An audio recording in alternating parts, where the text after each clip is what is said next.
Boa noite, igreja. A graça e a paz do nosso Senhor Jesus, a você que nos assiste aqui presencialmente e a você que nos acompanha pelo nosso canal do YouTube.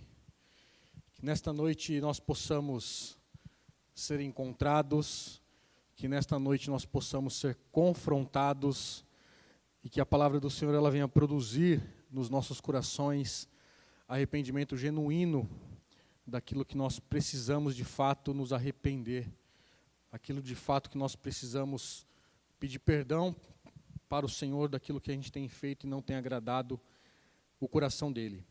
Semana passada eu falei sobre as qualidades ou as virtudes, da caminhada cristã ou do cristão, lá na carta de 2 Pedro, no capítulo 1, dos versos 1 a 15, e em um determinado momento eu citei sobre a carta do apóstolo Paulo de Filipenses, capítulo 2, sobre nós, em uma também dessas virtudes que é desenvolver a nossa salvação.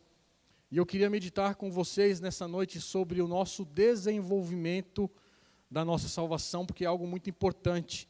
Há quem diga que o Senhor já escolheu, nós não precisamos fazer mais nada, temos que ficar com os nossos braços cruzados, que Jesus mesmo está voltando, vai me resgatar, de fato vai mesmo, mas, tem um mas, temos que fazer algo, temos que nos arrepender, temos que buscar a face do Senhor em todo o tempo, temos que nos debruçar na palavra do Senhor, temos que meditar dia e noite.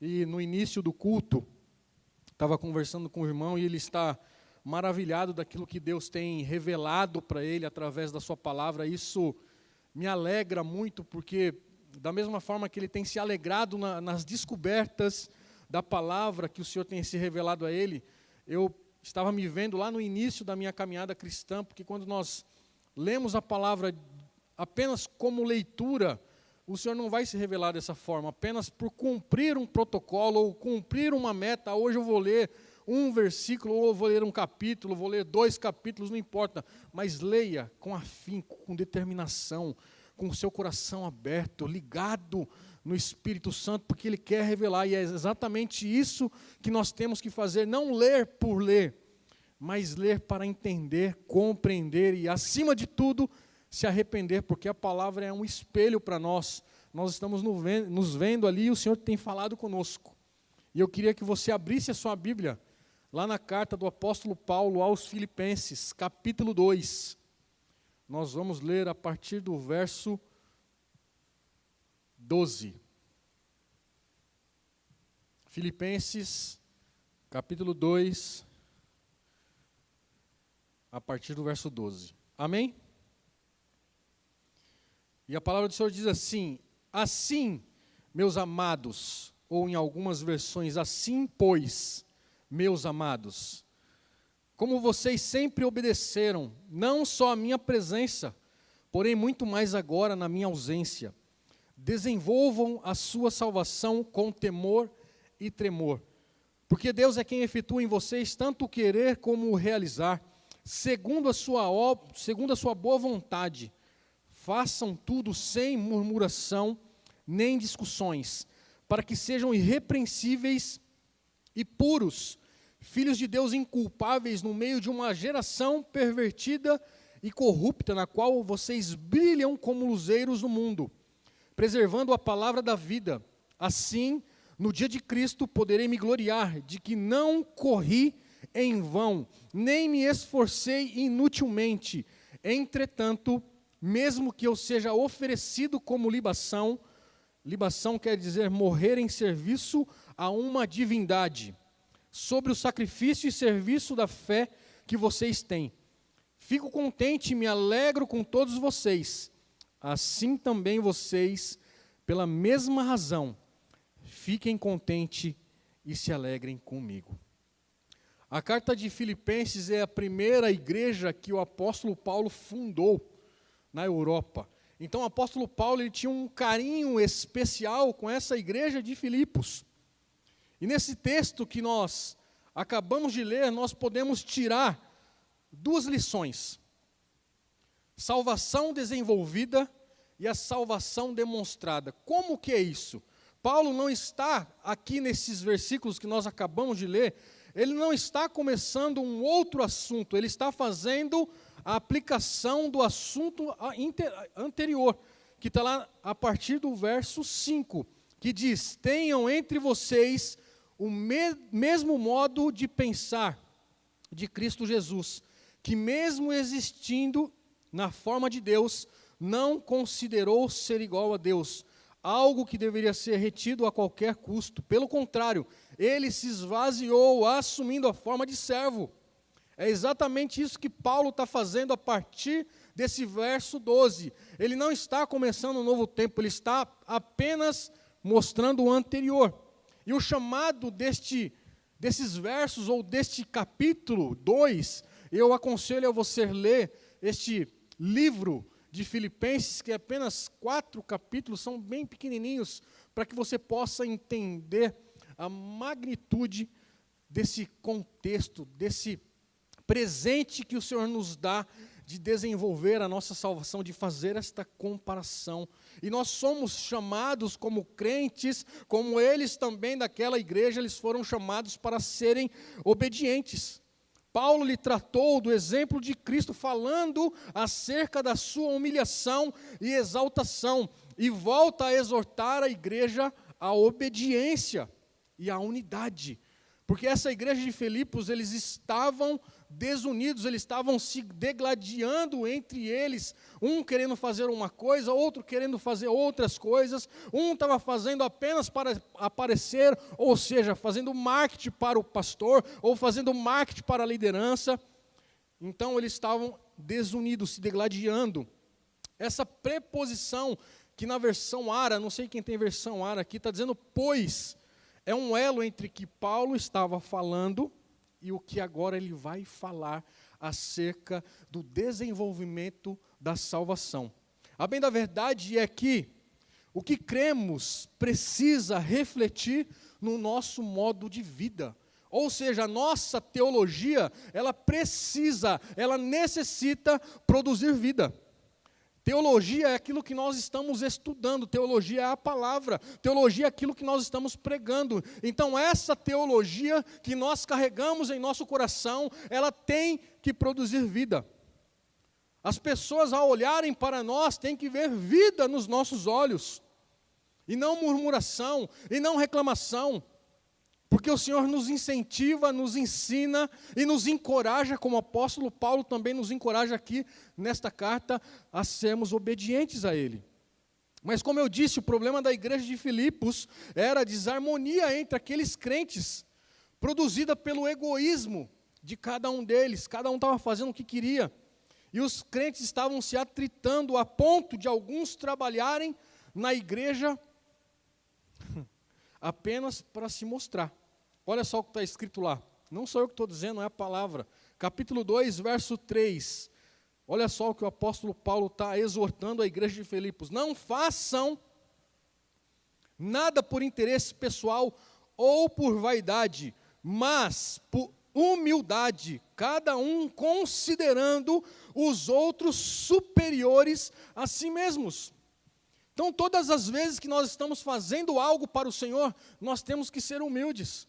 Nós temos que reconhecer que nós não somos nada, que nós somos apenas os prepostos do Senhor. Como o pastor Júnior diz, nós somos apenas o carteiro para entregar algo para alguém. Então o Senhor nos usa de uma maneira sobrenatural, que nós não entendemos, e eu também não quero entender esta forma que o Senhor nos usa. Uma pessoa como eu e você, fraco, falhos e pecadores, mas nós somos, ou deveríamos ser, totalmente dependente da graça redentora desse Deus poderoso, Criador dos céus e da terra.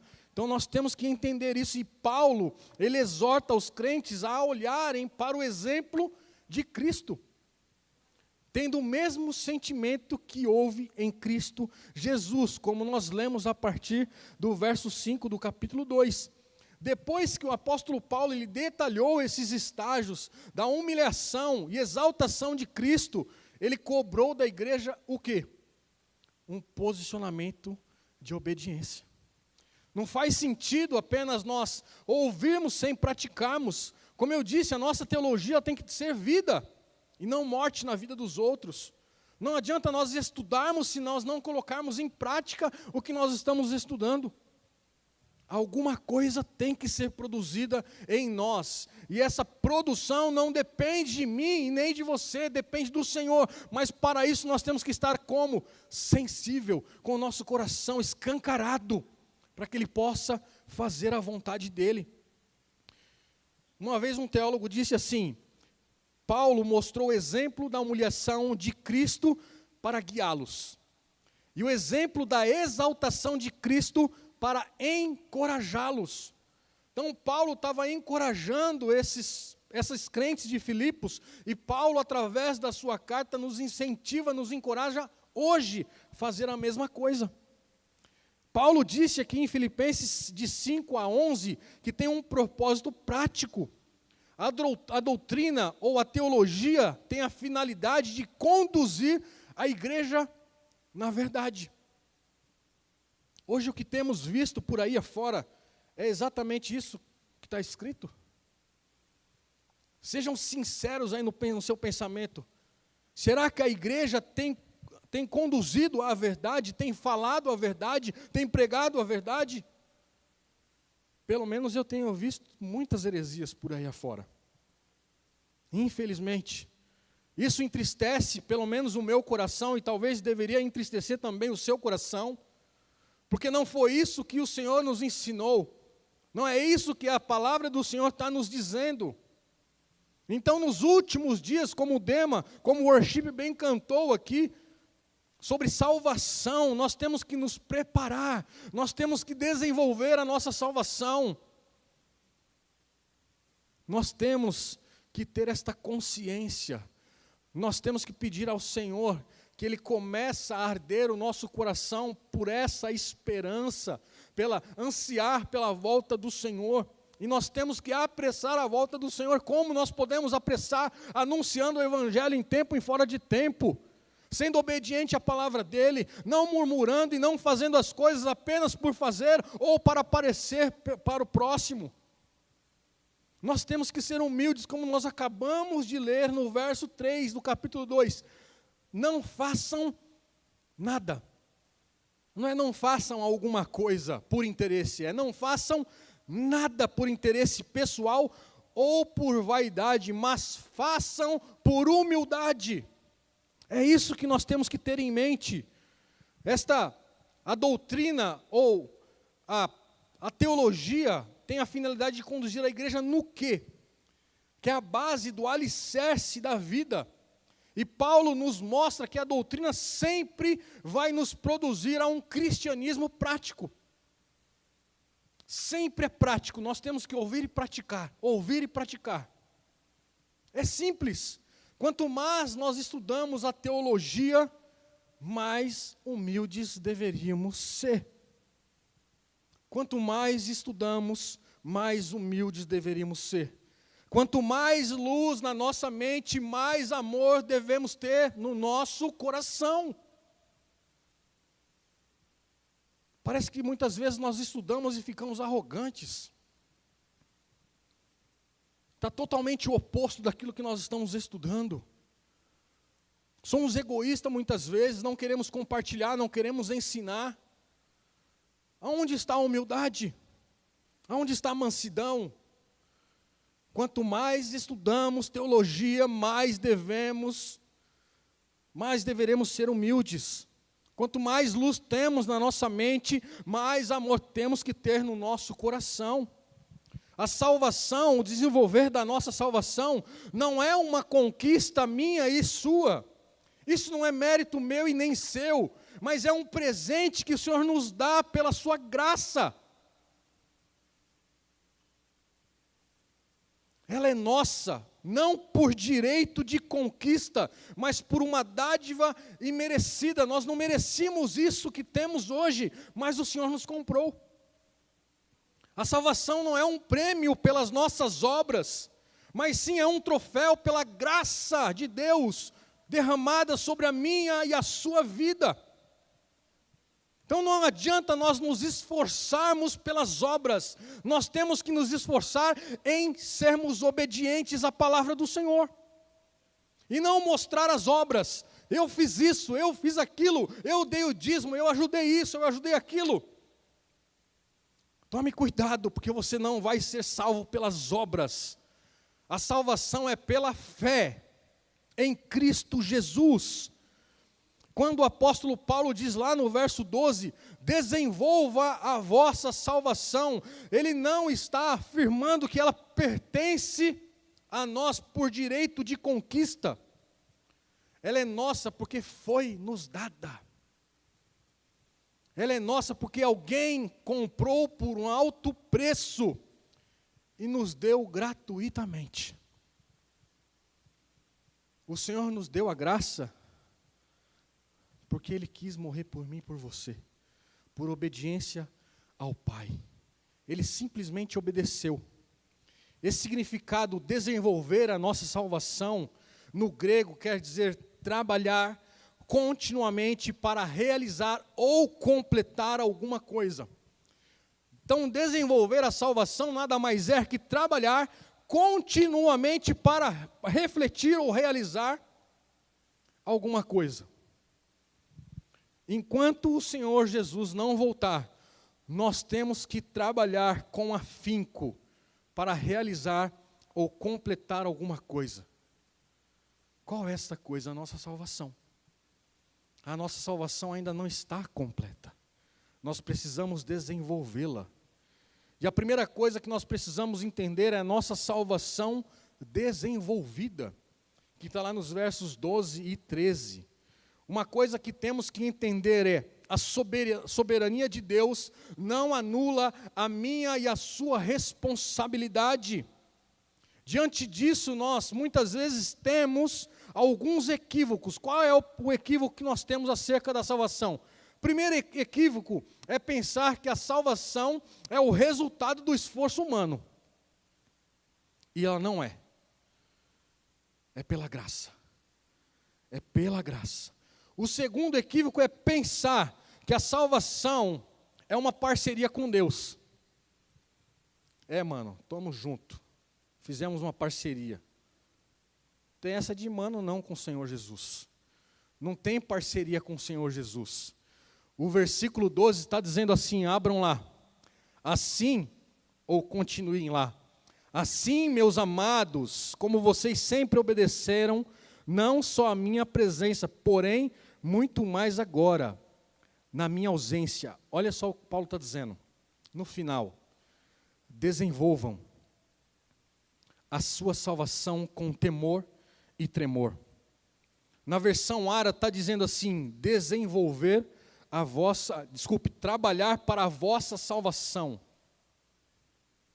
A salvação não é obra exclusiva minha e sua. A salvação é obra exclusiva do Senhor Deus, feita através do seu Filho Jesus Cristo, por mim e por você. Então, nós não temos que ficar parados, apenas esperando algo acontecer. Nós temos que desenvolver a nossa salvação.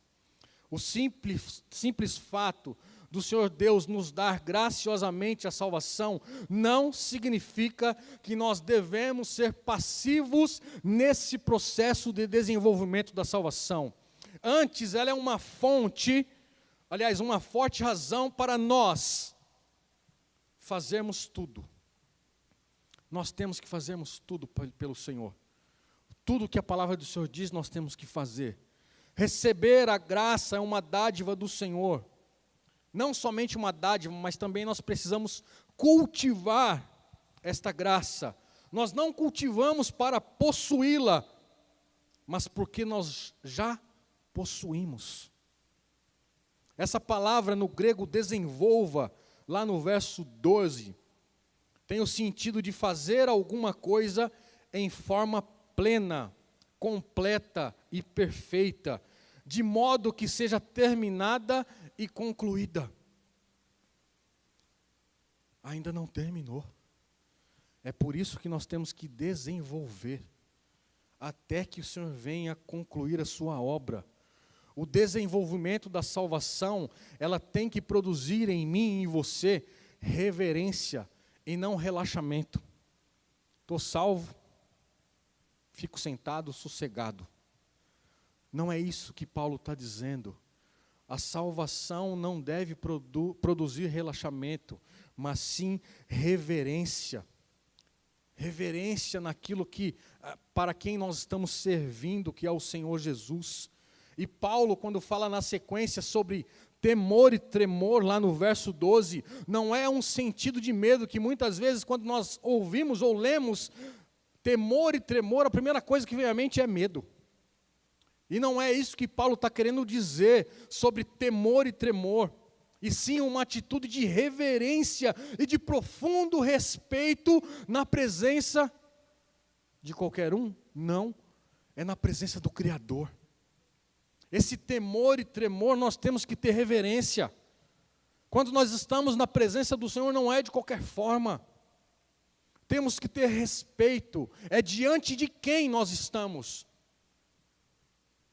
Não é de qualquer um, não é diante do Eduardo, não é diante da Márcia, é diante do Senhor, o Criador dos céus e da terra, que soprou nas nossas narinas o fôlego de vida. E não é qualquer vida, é vida com abundância. Temor e tremor também é estar sensível à vontade do Senhor. É estar consciente das nossas responsabilidades, à vista de quem, aliás, à vista de que um dia, não é de quem, nós teremos que prestar conta quando o Senhor voltar. Como é que nós vamos apresentar as nossas contas? Não é como nós fazemos hoje, não. Escolhemos um boleto aqui hoje, jogamos para cima, hoje eu vou pagar esse. Não, é todas as contas. Tudo aquilo que nós estamos fazendo hoje, o dia que o Senhor voltar, nós vamos prestar conta no tribunal de Cristo. Não é brincadeira, irmãos, desenvolver a nossa salvação. Não é brincadeira, nós não estamos brincando aqui de volta de Cristo, não vai voltar, não vai voltar. Não, Ele vai voltar sim. E nós temos que ter essa reverência, essa consciência de prestar conta para Ele. Essa é a nossa responsabilidade. O temor é uma espécie de uma ansiedade boa para fazer o que é certo. Não sei se existe essa palavra, uma ansiedade boa. Mas essa ansiedade é para fazer a coisa certa. Infelizmente, hoje nós vivemos num tempo que tudo é relativo. E muitas pessoas, elas não tremem, nem temem na presença do Senhor. E tem um fraco sensor de temor a Ele. Entramos na igreja e saímos muitas vezes pior do que entramos. Entramos na igreja, se o estacionamento está cheio, reclamamos. Não pode esperar alguns minutos, se o irmão está lá no espaço gourmet, tem que tirar o carro agora, porque eu preciso ir embora. Temos que ter reverência, irmãos. Temos que desenvolver a nossa paciência, a nossa mansidão. E tudo isso está incluso nesse pacote. Está incluso nesse pacote. Provérbios capítulo 9 e 10 vai dizer assim: o temor do Senhor é o princípio da sabedoria, e o conhecimento do santo é a prudência. A salvação é um processo que tem que ser desenvolvido. Vejam lá o que está escrito em Lucas capítulo 13, verso 23. Abram lá, Lucas 13.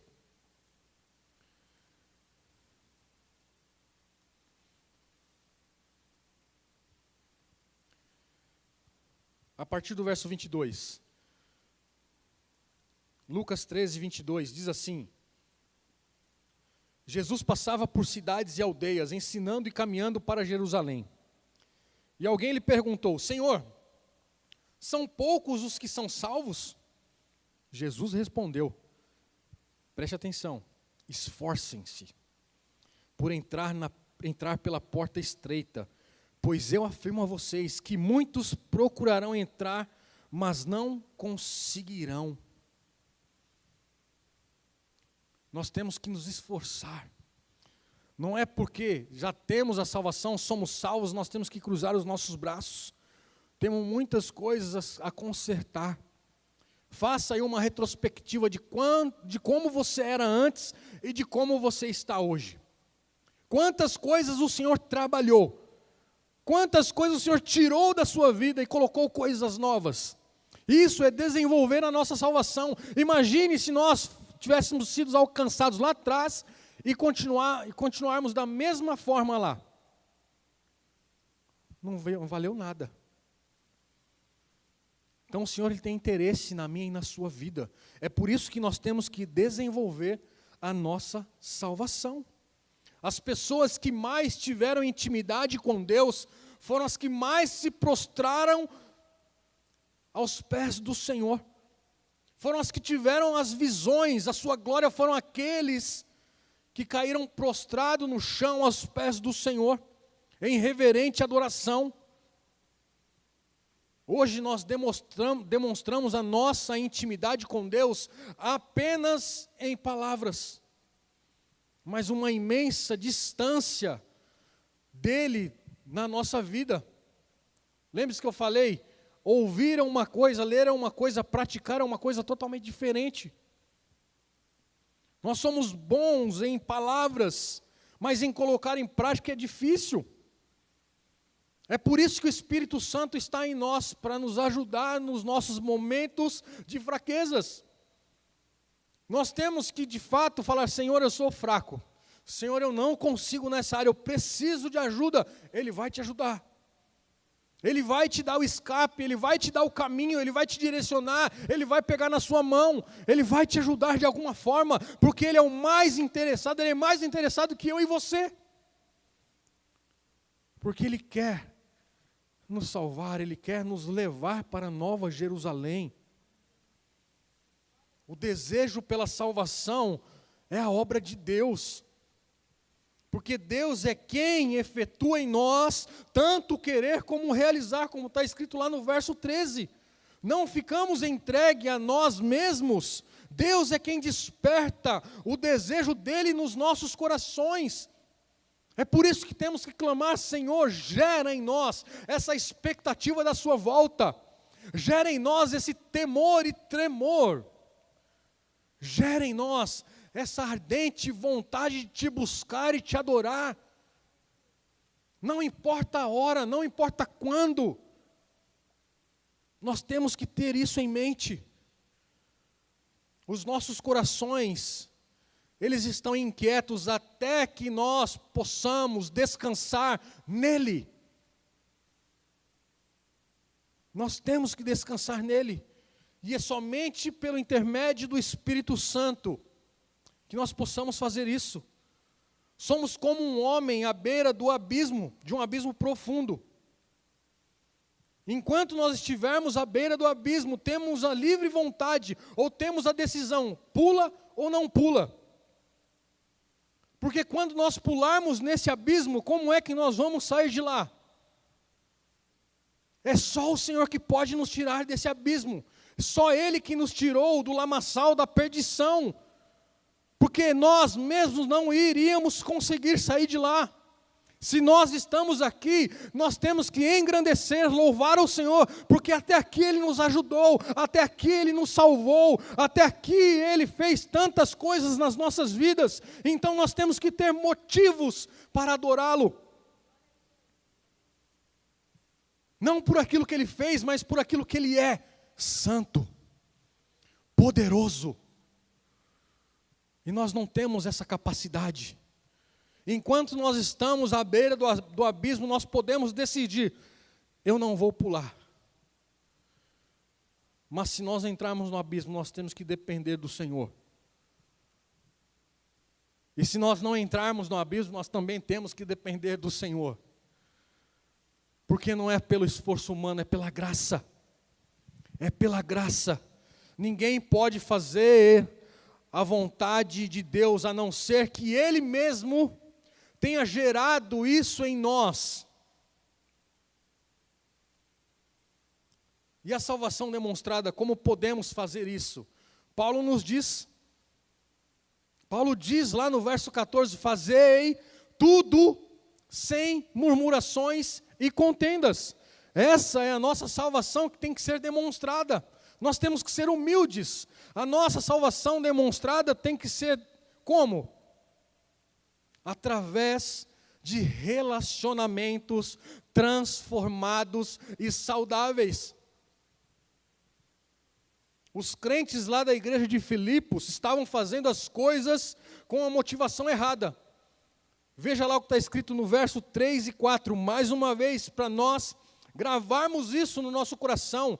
Não façam nada por interesse pessoal ou vaidade, mas por humildade, cada um considerando os outros superiores a si mesmo.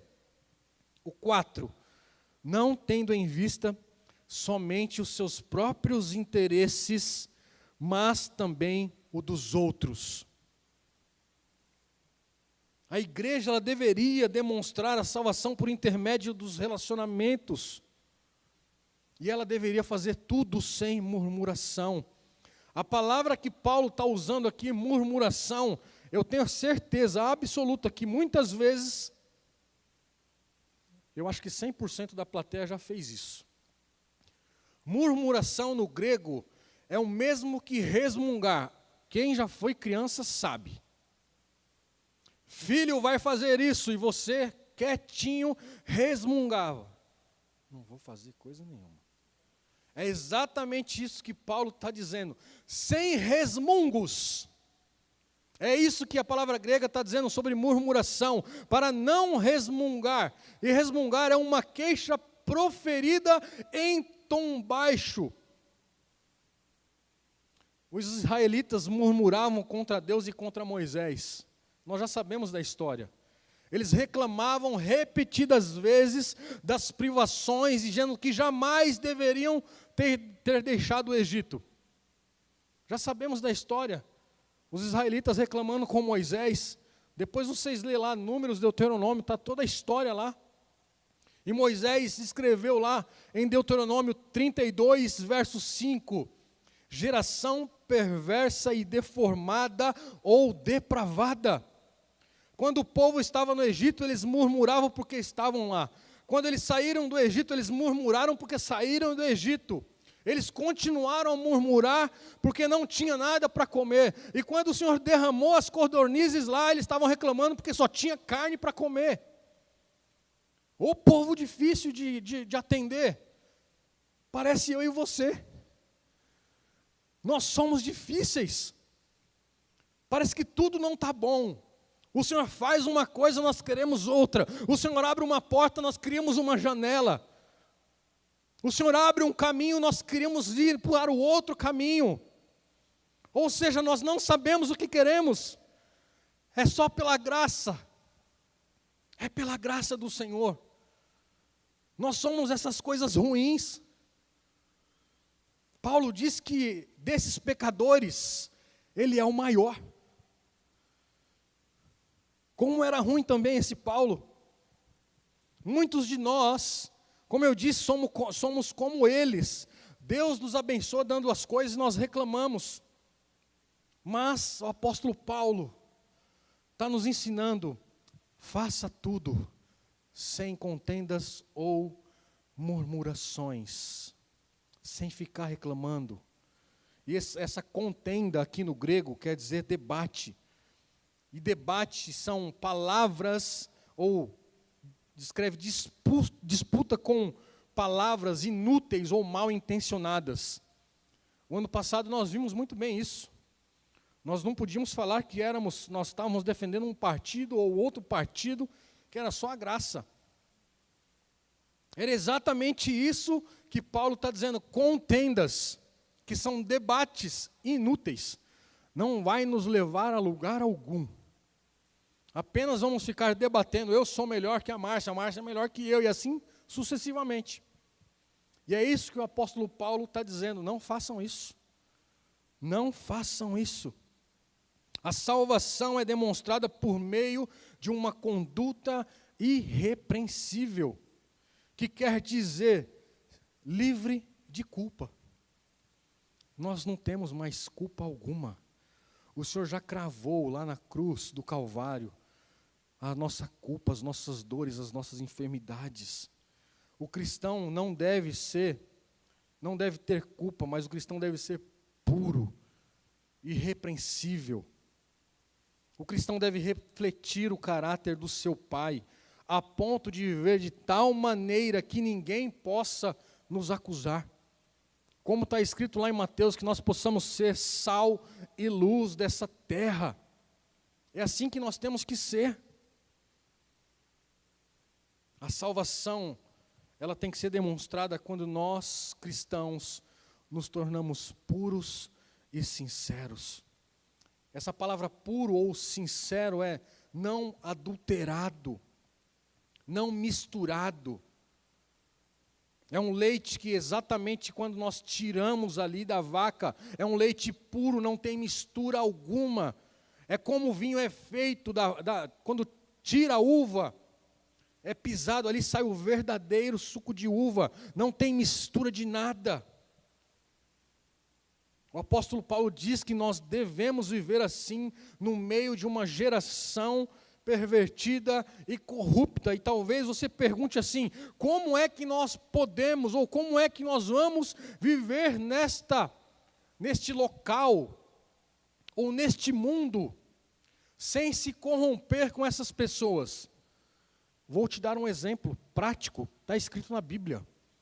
Daniel. Daniel era um homem como eu e você. Vivia no meio dos pagãos, no meio daquela religiosidade toda, mas ele não se misturava com aquele povo pagão. Ele não se contaminou com aquele povo. Como que ele conseguiu? Buscando o Senhor, 3 vezes ao dia, jejuando.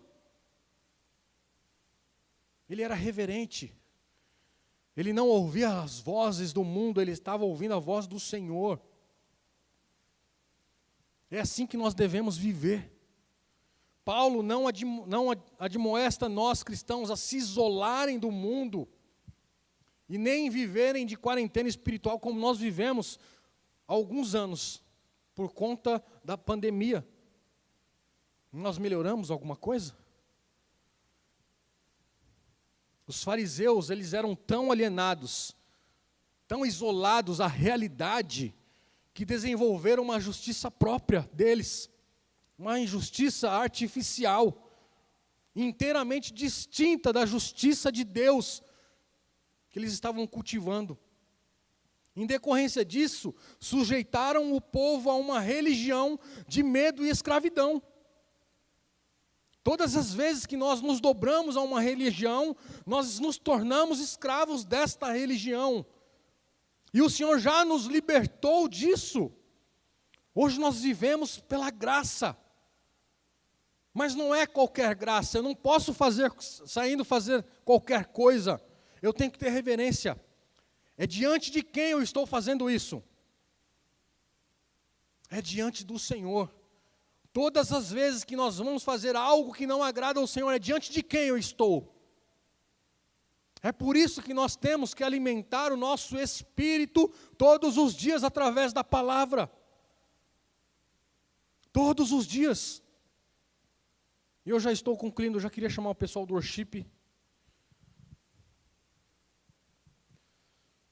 A nossa salvação, ela tem que ser demonstrada por meio da fidelidade. E essa fidelidade tem que ser inegociável, como está lá em Filipenses 2, no verso 16. Como? Preservando a palavra da vida. Assim, no dia de Cristo, poderei me gloriar de que não corri em vão, e nem me esforcei inutilmente.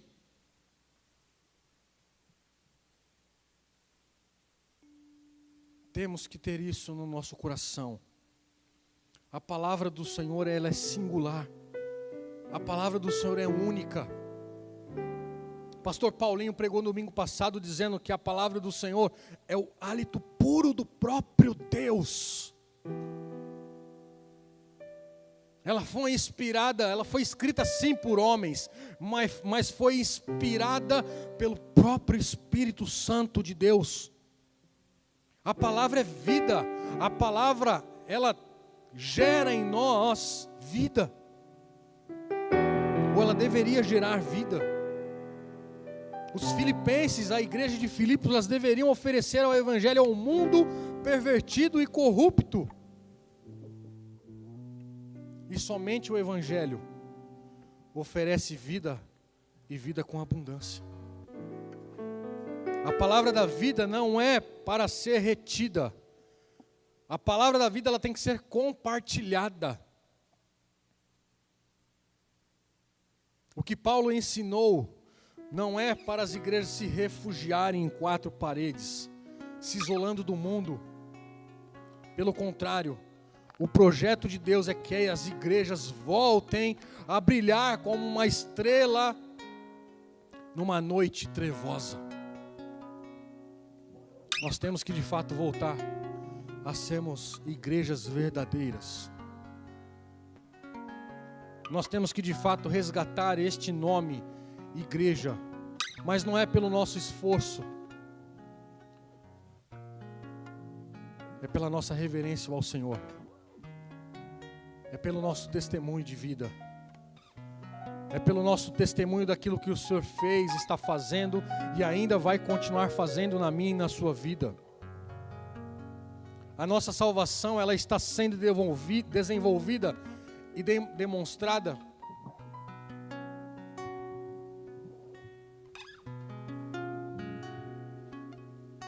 sabe, meu irmão e minha irmã, como nós iremos nos apresentar diante do Senhor naquele dia, quando Ele nos vier para buscar a sua noiva? Como é que nós vamos nos apresentar? Isso é uma pergunta de reflexão para mim e para vocês. Como é que nós vamos nos apresentar diante do Senhor naquele dia? Será que nós teremos a alegria de apresentar a Deus os frutos do nosso trabalho? Ou nós iremos comparecer no tribunal do Senhor com as nossas mãos vazias? Como é que nós queremos nos apresentar diante do Senhor nesta noite? Ou a partir desta noite, porque o Senhor está nos dando uma oportunidade através da palavra que foi ministrada nesta noite. Como é que nós iremos nos apresentar diante do Senhor? Eu queria convidar a igreja a ficar em pé.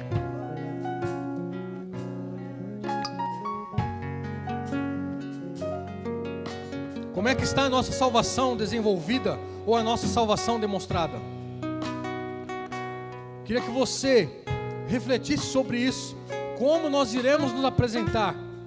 E você que nos assiste, a mesma pergunta: como é que você vai se apresentar ao Senhor naquele dia?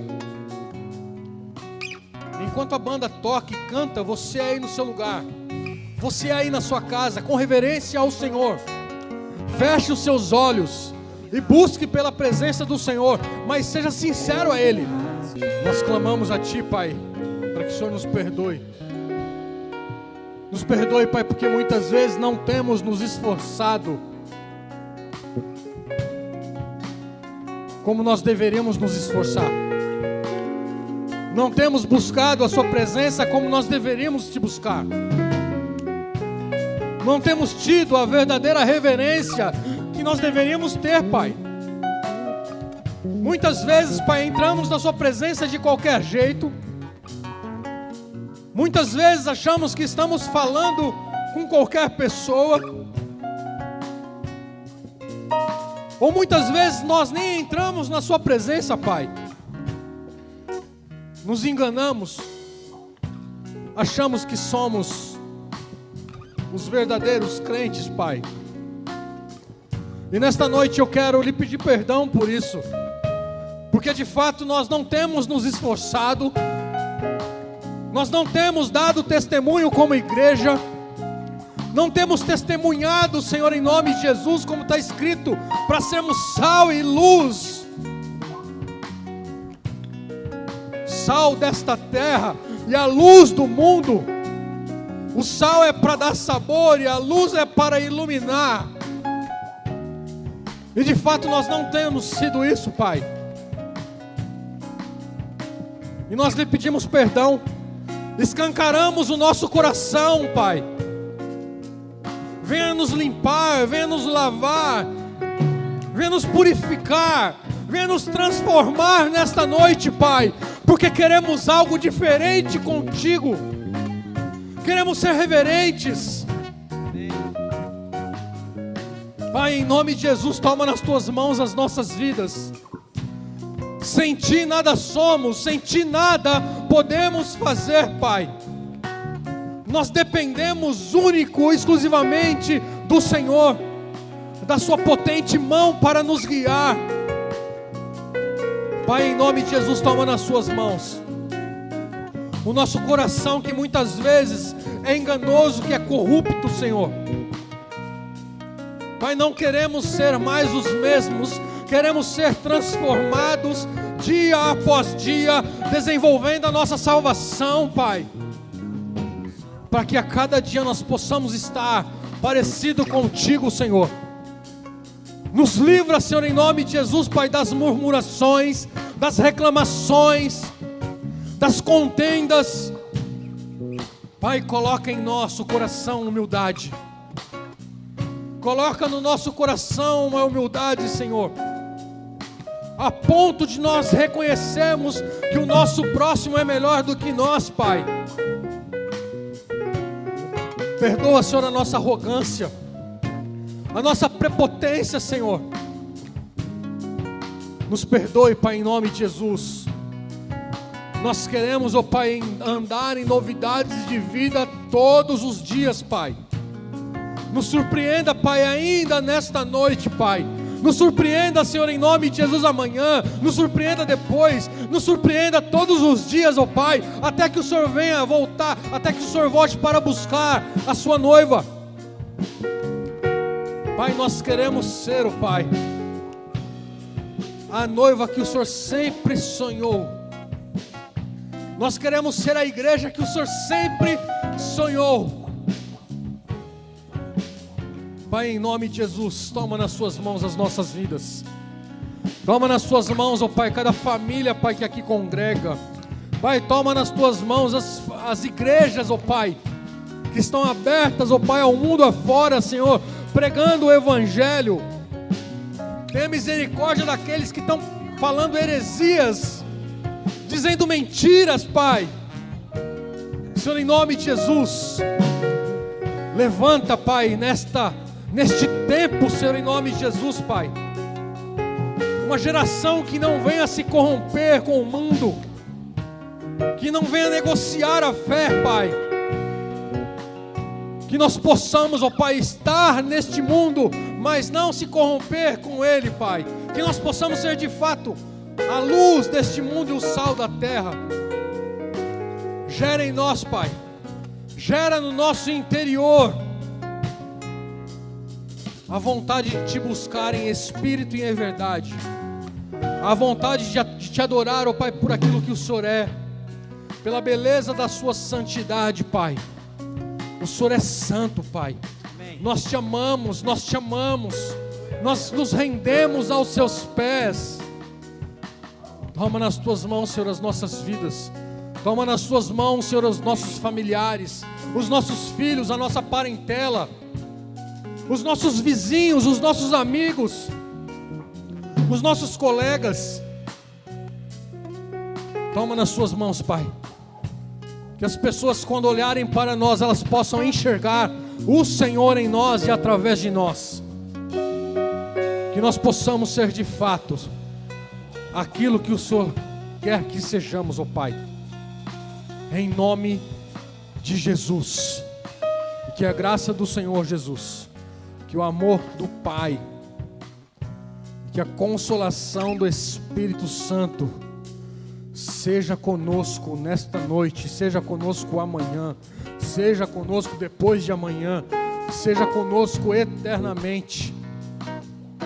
Que nós possamos experimentar desta graça, que que nós possamos experimentar desta paz que excede todo o entendimento, que nós possamos continuar caminhando em meio às tempestades, mas somente pelo Senhor, Pai. Nos ajuda, nos leva, Senhor, em segurança para os nossos lares, para a nossa casa. Nos livra, Senhor, de homens maus, nos livra, Senhor, de acidentes, nos livra, Senhor, em nome de Jesus, de tudo aquilo que não vem do Senhor. Nos leva, Senhor, debaixo das Tuas potentes mãos, ó Pai. Nós Te louvamos e Te agradecemos, em nome de Jesus. Deus os abençoe e vão na paz.